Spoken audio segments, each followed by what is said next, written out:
ഇന്ന് സ്പെഷ്യൽ ഇളമ്പയ്ക്കാന്ന് കേട്ടോ. ഇളമ്പക്കാന്ന് വെച്ച് കഴിഞ്ഞാൽ പൊതുവേ എന്ന് വെച്ച് കഴിഞ്ഞാൽ വടക്കൻ കേരളത്തിലെല്ലാവർക്കും പൊതുവേ ഇഷ്ടമുള്ളൊരു കാര്യമാണ്. വടക്കൻ കേരളത്തിൽ നിന്നല്ല എല്ലാവർക്കും അത്രയും ഇറച്ചിയുള്ളൊരു സാധനമാണ്. നമ്മളിപ്പോൾ എന്ന് വെച്ച് കഴിഞ്ഞാൽ 3-4 കിലോ എല്ലാം മേടിച്ചതാണ്. നോക്കുമ്പോൾ അതിൻ്റെ അകത്ത് അത്രയും ഉണ്ടാവുള്ളൂ. ഒരു ചീൻചട്ടിയിലെന്ന് വെച്ച് കഴിഞ്ഞാൽ ഒരു ചീൻചട്ടി ഇറച്ചി അത്രയേ കിട്ടുള്ളൂ. പൊതുവേ ഇറച്ചി കുറവാണ് ഇളമ്പയ്ക്ക്. എന്താണെന്ന് വെച്ച് കഴിഞ്ഞാൽ സീസണൊന്നും കാര്യമായിട്ട് ആയിട്ടില്ല, ഇറച്ചി വെക്കേണ്ടതും ആയിട്ടില്ല. നമ്മൾ പോയെന്നെല്ലാം വരലുണ്ട് നല്ല ഇറച്ചിയുള്ള ഇളമ്പക്ക. പാനിൽ വെച്ച് എണ്ണയൊന്ന് ചൂടായതിന് ശേഷം എന്ന് വെച്ച് കഴിഞ്ഞാൽ കുറച്ച് ഇഞ്ചിയും വെളുത്തുള്ളിയും കൂടിയിട്ട് നല്ലോണം ഒന്ന് ഇളക്കി മൂപ്പിച്ചെടുക്കണം കേട്ടോ. ഇളക്കി മൂപ്പിച്ചെടുക്കുന്നതിൻ്റെ ഇടയിൽ തന്നെ നമുക്ക് കുറച്ച് ചെറിയുള്ളി കട്ട് ചെയ്തതും കൂടി ഇട്ടിട്ട് ഒന്ന് വഴറ്റിയെടുക്കുക. അപ്പോൾ എന്ന് വെച്ച് കഴിഞ്ഞാൽ ചെറിയുള്ളി നമ്മളിവിടെ ഉപയോഗിക്കുന്നു. ഇളമ്പക്കൊക്കെ എന്ന് വെച്ച് കഴിഞ്ഞാൽ ചെറിയുള്ളിയാണ് നല്ലത്, ടേസ്റ്റ് കൂടുതലുണ്ടാവും. അത് നല്ലോണം ഇളക്കി മൂപ്പിച്ചെടുത്തതിന് ശേഷം കുറച്ച് കറിവേപ്പിലയും കൂടി ഇട്ടിട്ട് നല്ലോണം ഇളക്കുക. കറിവേപ്പില എന്ന് വെച്ച് കഴിഞ്ഞാൽ വീട്ടിൽ നിന്ന് തന്നെ വറക്കുന്നതാണ് കേട്ടോ.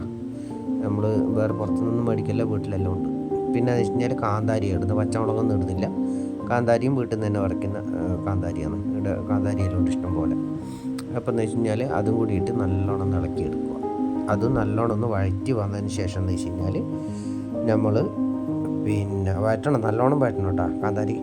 അതിന് ശേഷം കുറച്ച് കഴിഞ്ഞിട്ട് നമ്മളൊരു ഒരു അരമുറി തേങ്ങ വേണ്ട, അതിൻ്റെ കുറച്ച് മതി, അതിട്ടിട്ടൊന്ന് ഇളക്കി ഒന്ന് മിക്സാക്കി എടുക്കണം. അങ്ങനെ മിക്സാക്കി എടുത്തതിന് ശേഷം മിക്സാക്കാന്ന് വെച്ചാൽ കുറച്ചൊരു ബ്രൗൺ കളർ വരണം കേട്ടോ തേങ്ങയ്ക്ക് മാത്രമല്ല ഉള്ളിൻ്റെയും കളറൊന്ന് മാറി വരണം. പിന്നെ കാന്താരി എല്ലാം കൂടിയിട്ടൊന്ന് വഴണ്ടി വരണം. അപ്പോൾ അതിന് ശേഷം എന്ന് വെച്ച് കഴിഞ്ഞാൽ നമുക്ക് കുറച്ച് ഗരം മസാല ചേർത്ത് കൊടുക്കുന്നുണ്ട്. ഗരം മസാല ചേർത്തതിന് ശേഷം എന്ന് വെച്ച് കഴിഞ്ഞാൽ അതും ഒന്ന് അതിൻ്റെ ഒരു മണം ഒന്ന് മാറി കിട്ടുമ്പോൾ നമുക്ക് ഇളമ്പക്ക, നമ്മൾ വൃത്തിയാക്കി വെച്ച ഇളമ്പക്ക അതിൻ്റെ അകത്ത് ഇട്ടിട്ട് നല്ലോണം ഒന്ന് ഇളക്കി മിക്സാക്കി എടുക്കുക. ഇളക്കാന്ന് വെച്ച് കഴിഞ്ഞാൽ നമ്മൾ ലോ ഫ്ലെയിമിൽ വെക്കണം കേട്ടോ, എന്നിട്ട് വേണം ഇളക്കാൻ. കാരണം എന്ന് വെച്ച് കഴിഞ്ഞാൽ അന്ന് ഇറച്ചി ഒന്ന് ചൂടായി വെന്ത് വരണം, എന്നാലും അതിൻ്റെ ഒരു വേവ് കറക്റ്റ് ആവുള്ളൂ. അപ്പോൾ നല്ലോണം ഒന്ന് ഇളക്കി റെഡിയാക്കി സെറ്റാക്കി വെക്കുക. ഇതുപോലെ ഒന്ന് മൂടി വെക്കുക. കുറച്ച് നേരം അതിൻ്റെ ഒരു വെള്ളമെല്ലാം ഒന്ന് റെഡിയാക്കുക. അതിൻ്റെ ഇടയ്ക്ക് നമ്മൾ ഇതൊന്ന് അരച്ചെടുക്കുന്നുണ്ട്, തേങ്ങയും ജീരകവും. എന്നിട്ട് കുറച്ച് കഴിയുമ്പോൾ എന്ന് വെച്ച് കഴിഞ്ഞാൽ ബിരിയാണീൻ്റെ ദമ്മ് പൊട്ടിക്കുന്ന പോലെ ഉണ്ടാവും കേട്ടോ. ഈ സംഭവം ഒന്ന് സെറ്റായി വന്നിട്ടുണ്ട്. ഇനിയിപ്പോൾ ഇളക്കുമ്പോഴത്തേന് അതിൻ്റെ ഒരു പുക പോകാൻ നിങ്ങൾ കണ്ടോ, അത് നല്ലൊരു സ്മെല്ലായിരിക്കും. ഇതിൻ്റെ ഇറച്ചീൻ്റെ ഒരു സ്മെല്ലും എല്ലാം കൂടിയിട്ടുള്ളൊരു സ്മെല്ല് നല്ല ടേസ്റ്റ് ആയിരിക്കും. ഇതിപ്പോൾ എന്ന് വെച്ചാൽ ചോറിൻ്റെ കൂടെ എല്ലാം എന്ന് വെച്ച് കഴിഞ്ഞാൽ അടിപൊളിയായിരിക്കും, നമുക്ക് നല്ലോണം കഴിക്കാം ഇഷ്ടം പോലെ.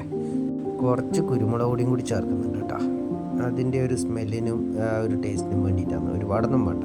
പിന്നെ ഒതുക്കിയ ജീരകവും തേങ്ങയും കൂടിയിട്ട് ഇതിൻ്റെ അകത്ത് മിക്സാക്കിയിട്ട് നല്ലോണം ഇളക്കി കൊടുക്കുക.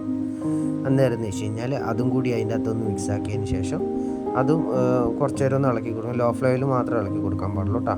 പിന്നെ പൊടി ആവശ്യത്തിന് പിന്നെയും വേണമെങ്കിൽ ചേർക്കുക. പിന്നെ നമ്മൾ ലാസ്റ്റായിട്ടൊന്ന് കുറച്ച് കറിവേപ്പില ഇടുന്നുണ്ട്. അതെന്തിനാണെന്ന് വെച്ച് കഴിഞ്ഞാൽ ഒരു സ്മെല്ലിന് വേണ്ടി, കറിവേപ്പിലേൻ്റെ ഒരു സ്മെല്ലിന് വേണ്ടി. മറ്റേത് നമ്മൾ വാട്ടിയെടുത്തല്ലോ, ഇതൊരു പച്ച സ്മെല്ലിന് വേണ്ടിയിട്ടാണ് അത്ര. അത് ആവശ്യമുള്ളവർ അതിനനുസരിച്ച് ഇട്ടാൽ മതി. സിമ്പിളല്ലേ ഇളമ്പക്ക ഫ്രൈ? ഇഷ്ടമായി കഴിഞ്ഞാൽ ലൈക്ക് ചെയ്യാനും സബ്സ്ക്രൈബ് ചെയ്യാനും മറക്കരുത്. കൂടെ കൂടുക. അടുത്ത വീഡിയോ ആയിട്ട് വരുന്നത് വരെ ബൈ ബൈ.